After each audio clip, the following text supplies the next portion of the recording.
Hello everyone, so the topic for my today's video is first past the post system in UK and the US. So to begin with, what is first past the post?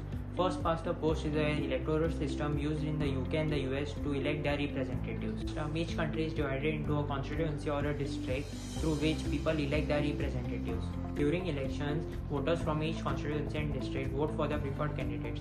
Whichever candidate gets the most votes is elected as their representative and represents that area. So how does it work? Each voter marks their preferred candidate on the ballot paper.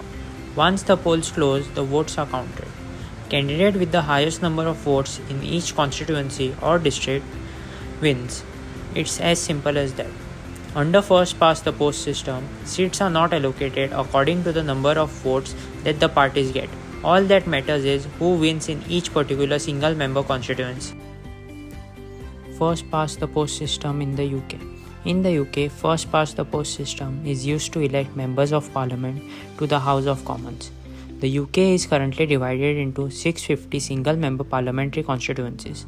One member of parliament in the House of Commons represents a single constituency.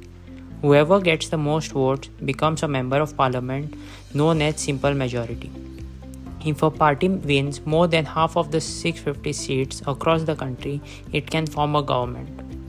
If no party gets an overall majority of seats, then there is a hung parliament, and there could be a minority government or a coalition, as in 2010 to 2015 under David Cameron or 2017 to 2019 under Theresa May, though that is quite rare. First past the post system in the USA.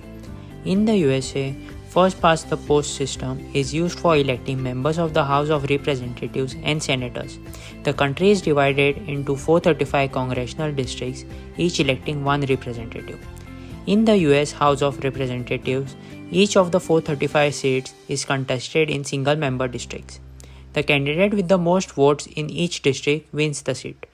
Similarly, Senate elections in each state follows the first past the post principle, with the candidate receiving the highest number of votes securing the position. This system ensures that each geographic area has direct representation in the federal legislature, aligning with the principles of localism and constituency service. State legislatures and many local government bodies also operate under first past the post. Governors, state senators, and state representatives are elected through this system, maintaining a consistent electoral approach across different levels of the government. At the local level, city councils, mayors, and county officials are frequently elected using first past the post, providing straightforward and decisive outcomes. What are the advantages of first past the post? Supporters argue that it is simple and easy for the voters to understand and for officials to count, and produces a clear single winner in each constituency. It also tends to offer a winner bonus, whereby the victorious party often gains a larger proportion of seats than proportion of their vote across the country. This, say advocates of first past the post, increases the chances of strong and stable government, gives voters a clear choice between alternative parties, and makes the winner more clearly accountable to the public. What are the problems of first past the post?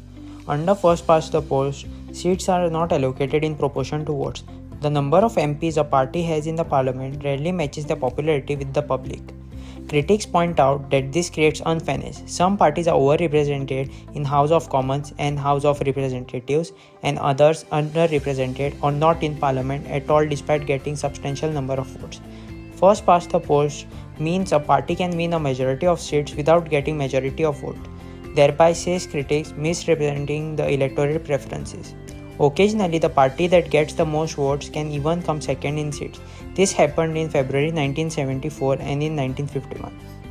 The system also tends to favor larger parties, leading to a political landscape dominated by two major groupings with smaller parties and independent candidates struggling to gain representation, which can limit political diversity. Comparing first past the post to other electoral systems. Many countries use different type of electoral systems such as proportional representation, which aims to divide seats on the basis of percentage of votes received by each party. Proportional representation system may provide much balanced representation. Most of the governments formed under this system are coalition governments, which tend to be not as stable as those formed under first past the post system.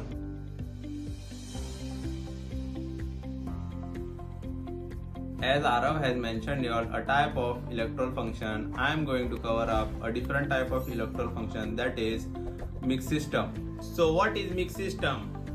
In mixed system, the voter usually gets two votes, one for the candidate and one for the party. This system aims to balance fair representation of parties with direct representation of local areas.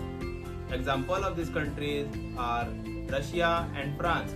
I am going to cover up these two major countries in this topic. So the first country is Russia. Russia has a semi-presidential system where president serves as a head of the state and prime minister as a head of the government. There are various features of the president. The president appoints the prime minister who must be approved by the Duma, the parliament. The president has significant powers including appointing judges, ambassadors, regional governors, etc. Moving on to the Prime Minister of Russia. The Prime Minister of Russia is appointed by the President, approved by the Duma. The Prime Minister is responsible for overseeing the government and its ministers, implementing policies and programs, answering also the questions from the Duma. Moving on to the next country, that is France. France also has a similar presidential system with President as head of the state and Prime Minister as a head of the government. There are various pros and cons of this mixed system which provide us balance of power, stability and accountability, and the cons are political gridlock and limited representation for the minority groups.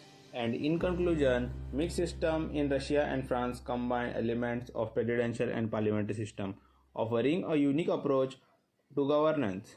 This blend of systems provide a balance of power between the executive and the legislative branches, allow the direct representation through the president or prime minister, enables a separation of powers, promoting accountability and stability. Over to Siddhi. She will let you know more about a different type of electoral system. Good day everyone. This is Siddhi Parsekar, roll number 85. So now let us know more about the third type of electoral system, that is proportional representation. Proportional representation is a type of electoral system wherein the number of seats that a party receives is directly proportional to the number of votes that they get. So in other words, if a party receives 30% of the votes, then they are likely to get 30% of the seats in the parliament or the government. So proportional representation ensures to reflect the diverse opinions of the voters more accurately than the other type of electoral systems. That is, for example, the first past the post system, wherein the candidate with the most number of votes wins. So before we get into how proportional representation works, particularly in the country of Switzerland, let us first understand proportional representation in a detailed manner. As said earlier, proportional representation is a voting system where the number of seats a particular party gets is directly proportional to the number of votes they receive. For example, if a party gets 40% of the votes, then they will get 40% of the seats. It is different from the other electoral systems, for example, the first past the post system, where the candidate with the most number of votes wins. So, the main objective of proportional representation is to ensure that the distribution of seats in a legislative body closely matches the proportion of votes each political party receives in an election. This system aims to achieve fair representation, that is, by giving seats in accordance of the proportion of votes they receive, it provides more accurate reflection of the voters' preference. It also aims to promote inclusivity, that is, representation of smaller groups, which ensures that a wide range of viewpoints and interests are considered in the decision-making process. It also encourages building of coalition government where multiple parties must collaborate to form a majority. This fosters a culture of negotiation and compromise which can lead to more balanced and stable governance. So, there are various types of proportional representation. The proportional representation, under which there is the open list and the closed list, the single transferable vote, the mixed proportional representation, etc. So now let us see how proportional representation works, particularly in the country of Switzerland. So, in Switzerland, people can participate directly in politics. Everyone can help decide how the state, the cantons, and the communities are organized. Switzerland employs a unique system of proportional representation in its federal and cantonal elections. The country is divided into 26 cantons, each with its own government and a federal government based in Bern.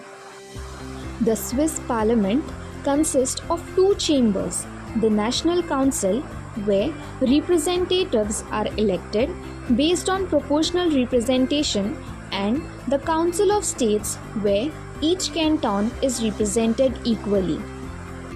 In the National Council, Switzerland uses a system of proportional representation to allocate its 200 seats. Voters cast their ballots for political parties rather than individual candidates. Seats in the National Council are allocated proportionally to parties based on the percentage of votes they receive nationwide. This ensures that smaller parties also have a chance to be represented in Parliament. Switzerland adopted proportional representation for the National Council in 1919, a significant shift from the previous majoritarian system. This change was driven by the need to provide fairer representation to all political groups, especially the smaller ones.